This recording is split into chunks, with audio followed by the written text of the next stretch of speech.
दुपारची ती वेळ. अनघा आपल्या खोलीत एकटीच बडबडत होती. देवा, मला असा जोडीदार मिळू दे, जो श्रीमंत नसला तरी चालेल, पण 2 घास सुखाचे आणि आपुलकीचे देणारा असावा आणि माझी साथ कायम देणारा असावा. एवढ्यात अनघाच्या आईने अनघाला आवाज देत तिच्या खोलीत प्रवेश केला. अनघा, तयार कर, संध्याकाळी जायचं आहे ना आपल्याला. कंटाळा आलाय आई मला ह्या बघण्याच्या कार्यक्रमाचा.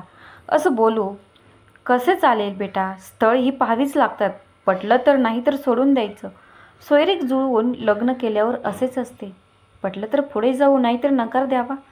तरी पण आई, मला हे सर्व नाही आवडत.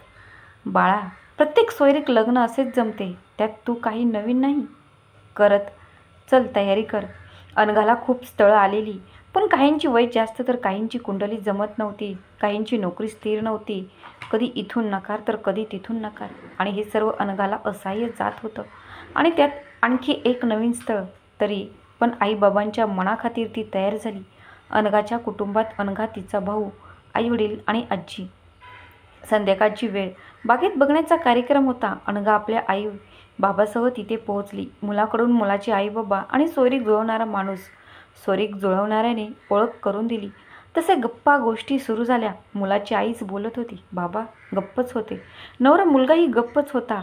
गप्पा गोष्टी चालू होत्या आणि मध्येच सोयरीक जुळवणारा माणूस म्हणाला, त्यांना बोलू द्या. तसे अनघा आणि तो मुलगा जरा बाजूला गेले आणि गप्प आहे ते पाहून अनघानेच त्याला विचारले, तुमचे काम कसे चालले. त्यावर मग थोडे बोलणे झाले. त्याचे ते अलगद हसणे अनघाच्या मनावर कोरले. मुलगा तसा हुशार होता. उच्च पदावर कंपनीत कामाला होता, पण थोडा रंगाने काळा होता. ते दोघे बोलून परतले आणि सगळ्यांनी उत्तराची प्रतीक्षा करत निरोप घेतला. अनघाच्या बाबांनी आम्ही कळवू असे सांगून तिथून रजा घेतली. बरं, घरी आल्यावर काहीही न विचारता रात्रीच्या जेवणानंतर आईबाबांनी अनघाला समोर बसवले आणि प्रश्न पुढे केला, अनघा बाळा, काय ठरवलंस. मुलगा पसंत पडला ना तुला. अनघा जरा गप्पच राहिली.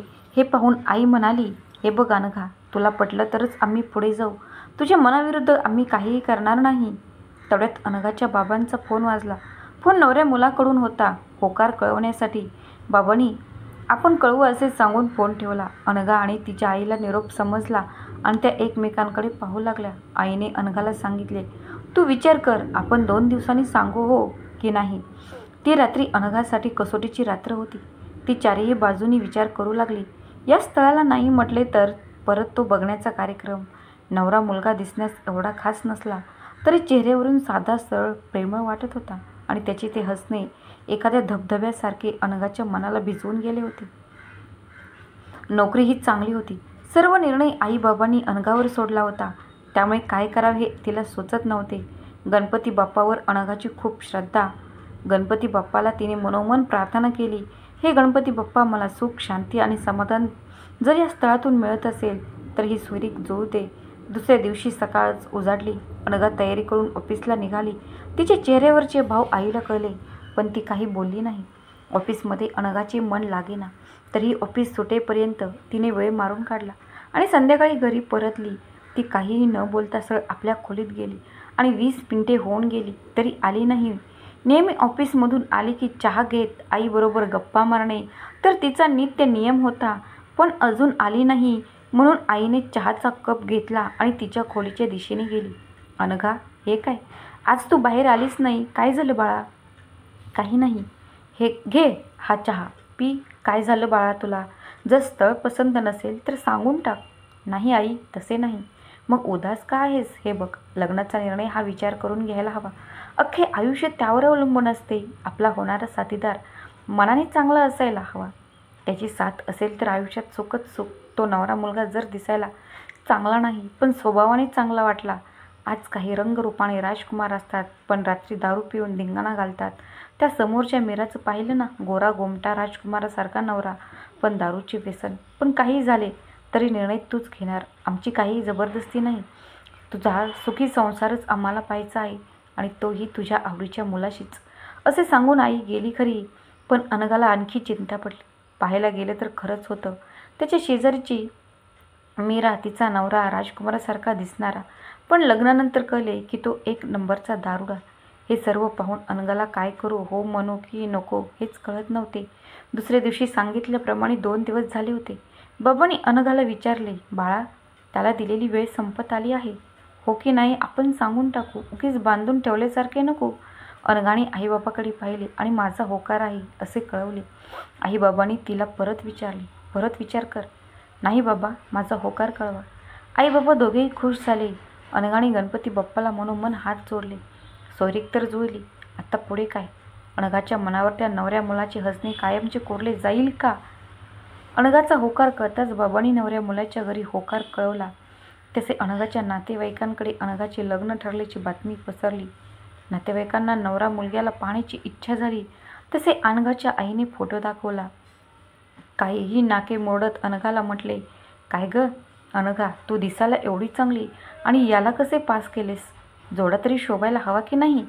हे ऐकून अनघा जरा बावरली, पण आई त्यावर उत्तर दिले, देवाचा देव काळा असतो, मन स्वच्छ असले पाहिजे. यात अनघाची आजारी आजीचे निधन झाले आणि बोलणे लांबणीवर पडले.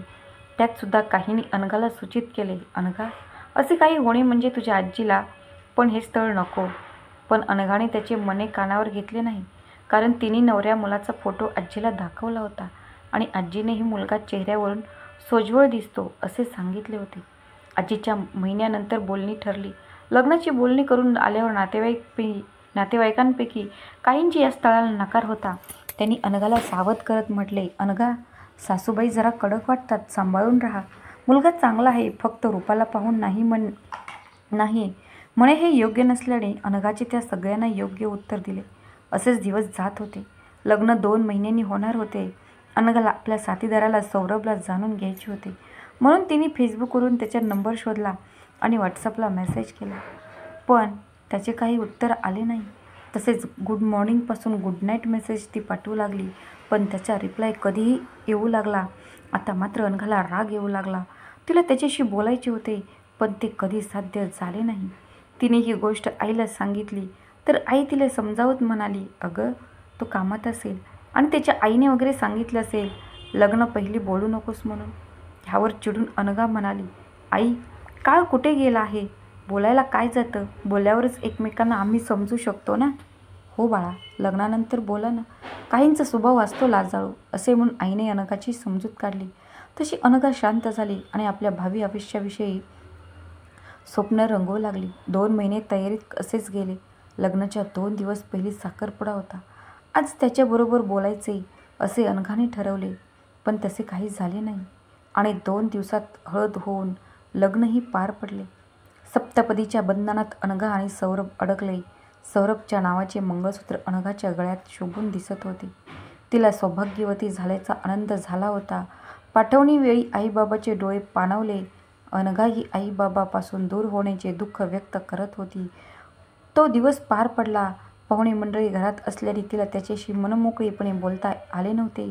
दुसऱ्या दिवशी देवदर्शन झाले. 5 दिवसांनी घरातली पाहुणे मंडळीही गेली. आता घरात फक्त सौरभ आणि त्याचे आईबाबा. लग्न झाल्यापासून सौरभ अनघाशी मनमोकळेपणाने बोलला नव्हता, म्हणून आज अनघाने ठरवले आपणच बोलावे. संध्याकाळची वेळ होती. सौरभ आपल्या लॅपटॉपवर रूममध्ये काही करत बसला होता. अनघा त्याच्या शेजारी येऊन बसली. त्याने सौरभला पाहिले तर सौरभला तिचे तिथे येणेही जाणवले नव्हते, म्हणूनच तिनेच विचारले, काय करतोस? काही नाही, जरा काम आहे. पण तू सुट्टीवर आहेस ना? लग्नाच्या सुट्टीत काही कामे राहिली, ती जॉईन होण्याआधी पुरी करायला हवी. बरं सौरभ, एक विचारू का? विचार. मी तुझ्या आयुष्यात आल्यानंतर तुला कसे वाटते? काही नाही. नाही म्हणजे पहिली तू एकटा होतास, आता मी सोबत. तसे हो, आपण सोबत राहणार आहोत. खरं सांगू का, मला लग्न करायचं नव्हतं, पण आई कुठे ऐकणार? हो का? मग आत्ता तर तू लग्न केलंस. मग तेच ना, पण तुला लग्न का नाही करायचं होतं? नको नको, त्या बायकांच्या अटी आणि ती भांडणे. पण आपले नाते तसे नसणार. आपण मैत्रीचे नाते निर्माण करू या.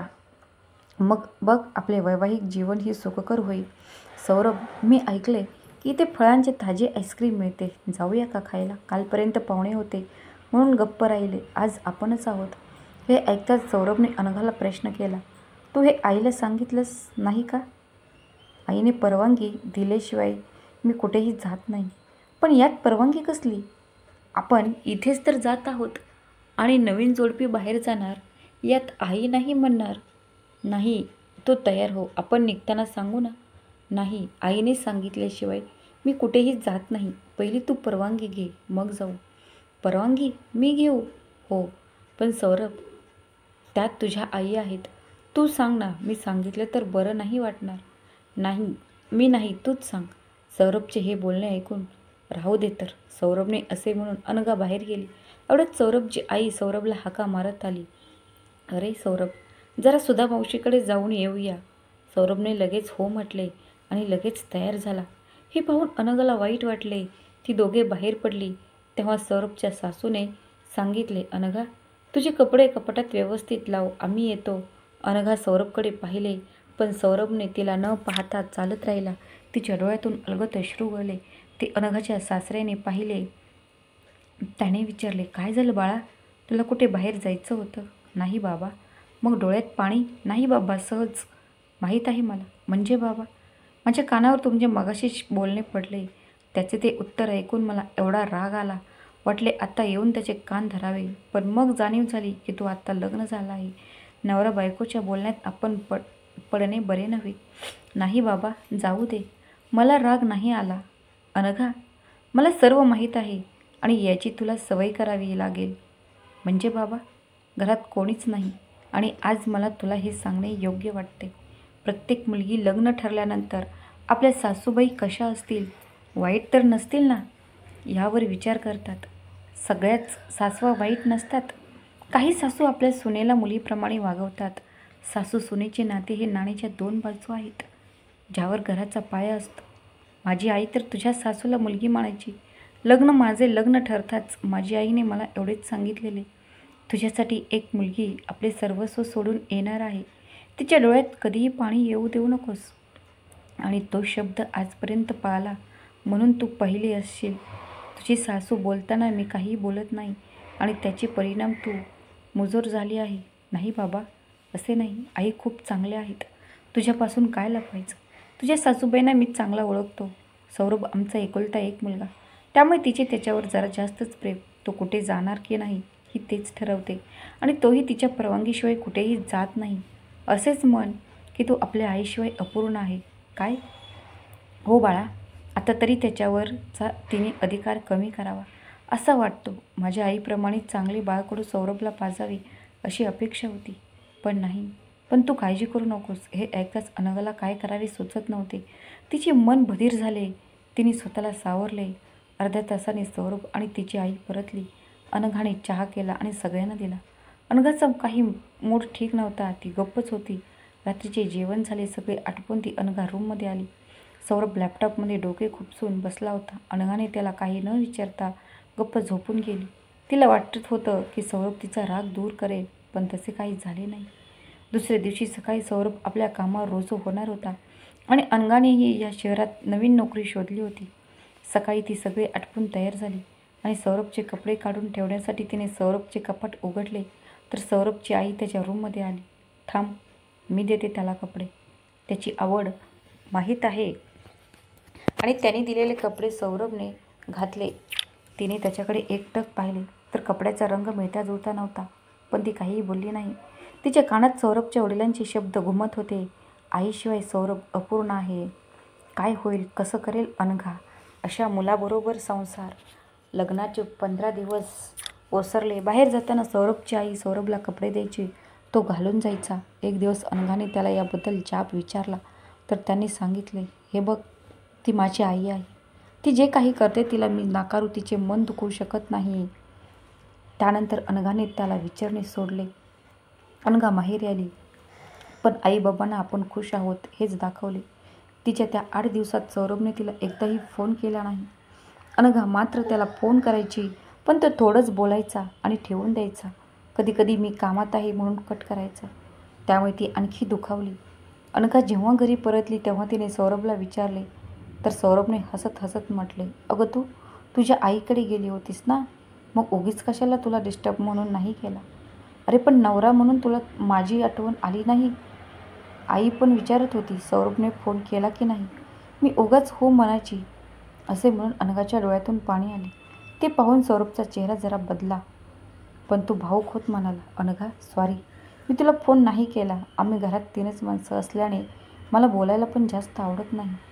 त्याचा तो भाऊक चेहरा पाहून अनघा पण भाऊक झाली. इट्स ओके सौरभ, तू आहेस तसा मला आवडतोस. आणि तो दिवस संपला. त्या दिवसानंतर सौरभ आपल्यासाठी बदललेले असे वाटले, पण तसे काही झाले नाही. दररोज सकाळी ते बरोबर जात, पण संध्याकाळी मात्र सौरभ लवकर येईल आणि 10-15 मिनिटांनी अनघा येईल असे त्याचे काही शेजारी सतत पाहत होते. त्यातला एक शेजाऱ्यांनी विचारले, अनघा, सौरभ बरोबर येत जा, 15 मिनिटे राहिले तर कुठे बिघडतं. अनघाने ते हसत हसत घेतले. तर घरी आल्यावर तिने ते सहज सौरभला म्हटले, तर ते सासूबाईंनी ऐकले. काय तो बिचारा काम करून परत तुझी वाट पाहत राहणार, त्यांना काय जातं सांगायला. हे ऐकल्यावर अनघाने सौरभकडे पाहिले आणि गप्प बसली. शेजाऱ्यांनाही सौरभच्या आईचा स्वभाव माहीत होता, त्यामुळे त्याचे येणे जाणे तेवढे नव्हते. सौरभच्या आईच्या अशा वागण्याने अनघाला राग यायचा. बायकोच्या काही भावना असतात, का नाही यावरून त्याचे खटके उडू लागले. पण याचा त्रास अनघाला व्हायचा, कारण सौरभला तर लग्नालाच तयार नव्हता, मग बदलण्याची आशाही नव्हती आणि आईच्या मनाविरुद्ध तो जाणे अशक्य होते. अनघाला सौरभला आपल्या ताब्यात ठेवायचा नव्हता. त्याने स्वतःच्या आईवडिलांचा आदर ठेवत आपल्या भावना समजूत घ्याव्यात असे तिला वाटत होते, पण कुठलं काय. असेच लग्नाला 6 महिने होत आले. रविवारीसुद्धा कुठे बाहेर फिरणे नाही. कशाला तो उगीच वायफळ खर्च. दोघांना एकांतात बसून 4 गोष्टी करणे ही मुश्किल होत होते. अनघाच्या सासूबाईंचा दरारा तसा होता आणि सौरभ आईच्या शब्दाबाहेर नाही. हे सगळे पाहून अनघा मनातल्या मनात कुढत होती. सांगणार कोणाला? आई बाबांना सांगून त्यांना उगीच त्रास देणे तिला पटत नव्हते. सौरभ आपल्यासाठी कधी बदलेल, त्याला आपल्या मनातल्या भावना कधी कळतील, हाच विचार तिच्या मनात असे. दुसऱ्याचे वैवाहिक आयुष्य कसे मजेत जगत आहेत आणि आपले कसे का, हा एकच प्रश्न ती देवाला विचारत होती. आपले वैवाहिक आयुष्य पाहून अनघाला खूप दुःखी होत होती. तिला तिच्या नातेवाईकांचे बोलणे परत परत कानावर पडत होते. आजीचे निधन ही एक संकेत होता का, जो आपल्याला कळला नाही. असे असंख्य प्रश्न अनघाच्या मनात येत होते, पण उत्तर मात्र सापडत नव्हते. अनघाची सासू अनघाला जास्त दिवस माहेरी पाठवत नव्हती. सौरभचे अनघाच्या माहेरी लग्नानंतर एकदाच जाणे झाले होते. अशाच एका दिवशी अनघा 4 दिवसांसाठी माहेरी आली. माहेरी आल्यावर तिने आनंदित असल्याचा मुखवटा चढवला. आपल्या आयुष्यात चालत असलेल्या घडामोडीची भनक आपल्या आईबाबांना लागू दिली नाही. एका संध्याकाळी आई आणि अनघा गप्पा मारत बसल्या होत्या. बोलता बोलता अनघाच्या डोळ्यातून पाणी आले आणि ते आईने अचूक पाहिले. काय झालं बाळा, तुझ्या डोळ्यात पाणी? काही नाही आई. नाही अनघा, हे पाणी उगाच आलं नाही, काय झालं? असे विचारतच मनात साठवून ठेवलेला दुःखाचा साठा फुटला. अनघाने आईला घट्ट मिठी मारली आणि सगळी हकीकत सांगितली. घरात कोणीच नव्हते. हे सगळे ऐकून आईने डोक्याला हात लावला आणि रडू लागली. अनघा, माझ्या बाळा, तू एवढे सहन केलेस? कशी हिंमत झाली तुझी त्याची तुझ्या भावनांशी खेळण्याची? लग्न म्हणजे काय खेळ आहे का, की तू हे मला पाहिले का नाही सांगितले? काय फायदा आई, माझा साथीदारच माझ्या भावना समजू शकत नाही, तर मी आणखी कोणाकडून अपेक्षा ठेवू? तू म्हणाली होतीस ना की साथीदारांची साथ असेल तर सुखकर आयुष्य. इथेच साथच नाही, नातं आहे फक्त नावासाठी. हे ऐकून अनघाची आई व्याकुळ होऊन देवाकडे पाहू लागली. हे देवा, काय रे माझ्या पोरीचे नशिबी. अनघा, मी काय सांगू तुला, तुझ्या पसंतीच्या मुलाशी तुझे लग्न व्हावे हीच आमची इच्छा होती आणि तू सौरभला निवडलंस. चेहऱ्यावरून तो सोज्वळ वाटला, पण आपल्या बायकोची जबाबदारी टाळणे म्हणजे मग तो लग्न का झाला होता आणि त्याच्या आईचा त्याच्यावर हक्क आहे, त्यांनी तो खुशाल गाजवावा. पण काही नवरा बायकोच्या गोष्टीत लुडबुड करणे नाही पटत मनाला. त्या अशा वागत राहिल्या तर तुमच्यात प्रेम कसे होईल?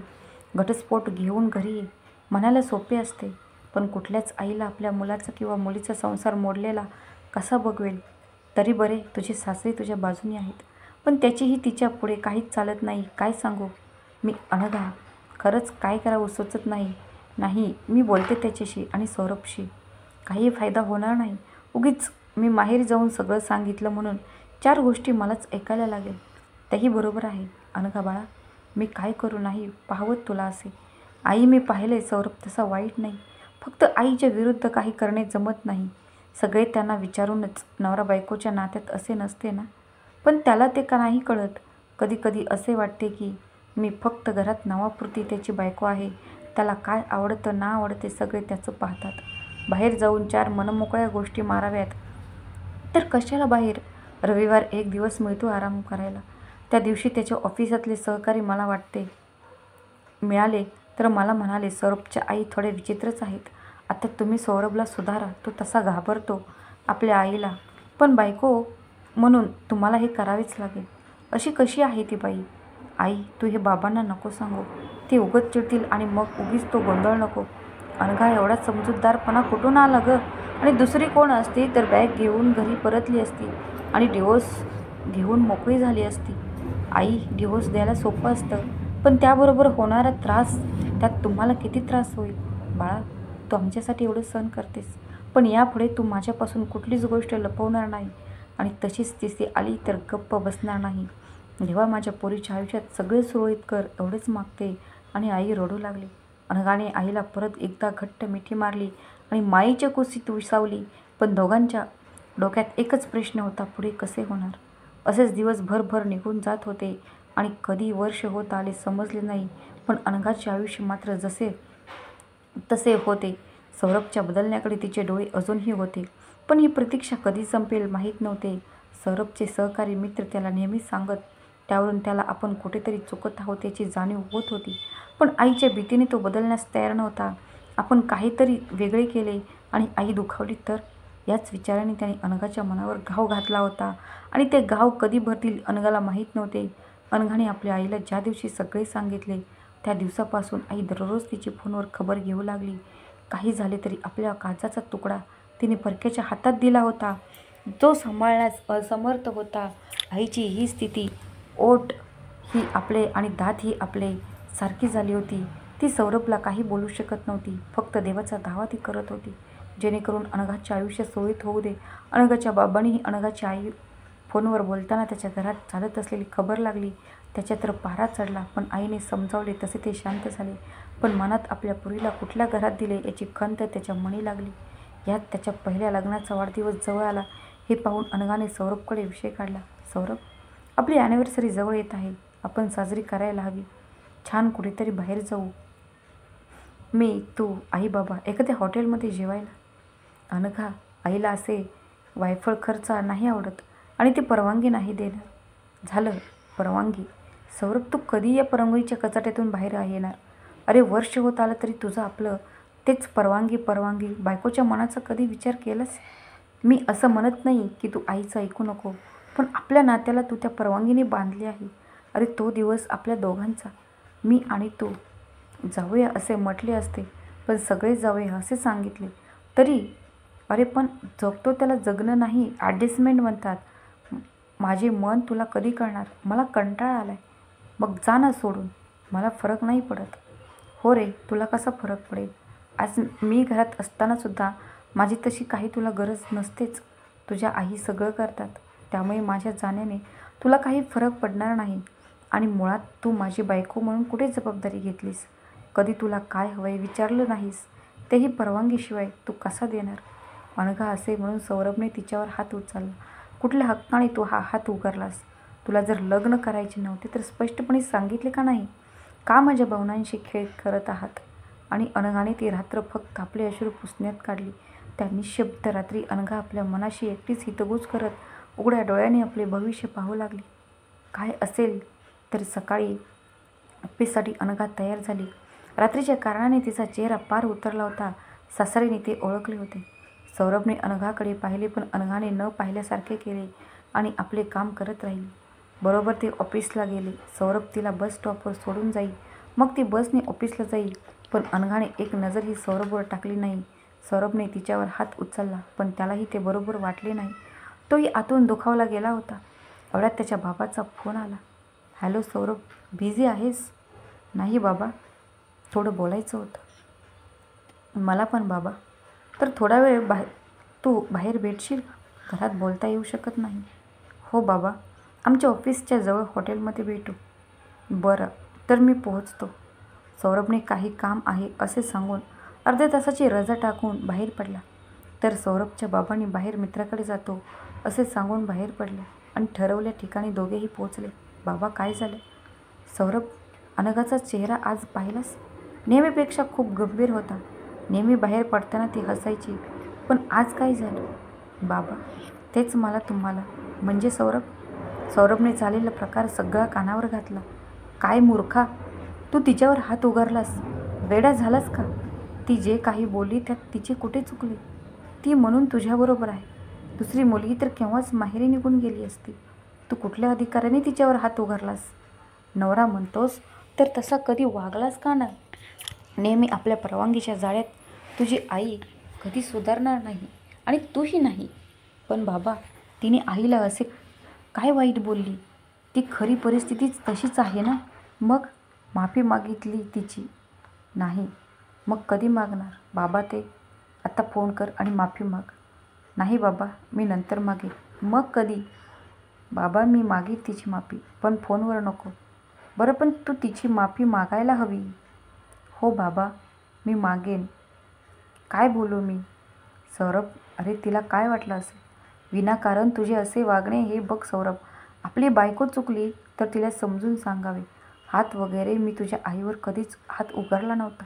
सौरभ, मी अनघाबरोबर आणि तुझी आई चूक म्हणत नाही. तुझी आई खूप चांगली आहे. आपल्या मुलाने चांगले राहावे, वाईट संगतीत न राहता आपले नाव उज्ज्वल करावे, असे तिचे म्हणणे. तुझे वाकडे पाऊल न पडो ह्यासाठी तिने नेहमी तुझ्यावर लक्ष ठेवले. तुझे पंख गगन भरारी घेण्यासाठी तयार असतानासुद्धा नेहमी आत्तापर्यंत तिने तुला आपल्या पंखाखाली ठेवले. जबाबदारी कुठलीच तुझ्यावर लादली नाही. यात तिने तुला चांगले बनवले असे तिला वाटत असले तरी तुझ्या स्वतःच्या आयुष्यात तुला मागे ओढले आहे. तू तिच्यावर एवढा अवलंबून आहेस की तू अनघाची जबाबदारी कशी घेशील? तू जेव्हा कॉलेजला जायला लागला तेव्हा मी तुझ्या आईला म्हटले त्याच्यावरचा अधिकार कमी कर, जगू दे त्याला. तेव्हा ती मला म्हणाली, हेच वय असतं वाईट पाऊल पडण्याचे.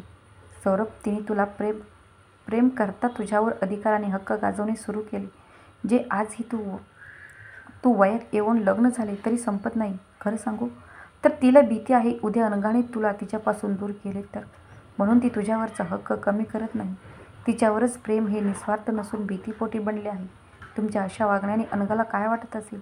ती काय विचार करत असेल की मी कोणाशी लग्न केले याचा विचार तुझ्या मनात कधी कसा आला नाही? सौरभ सगळे गप्प राहून ऐकत होता. जाऊ दे, मी बोलून काही फायदा नाही. पण एवढंच सांगतो ही माझी चेतावणी समज. यापुढे अनघावर हात उचललास तर माझ्याशी गाठ आहे.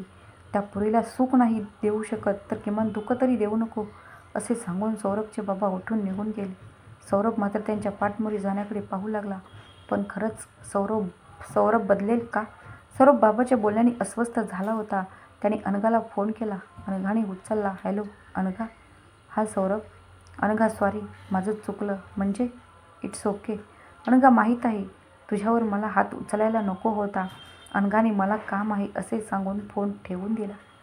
2 दिवसावर ॲनिव्हर्सरी येऊन ठेपली होती. पण अनघाला काही उत्सुकता उरली नव्हती.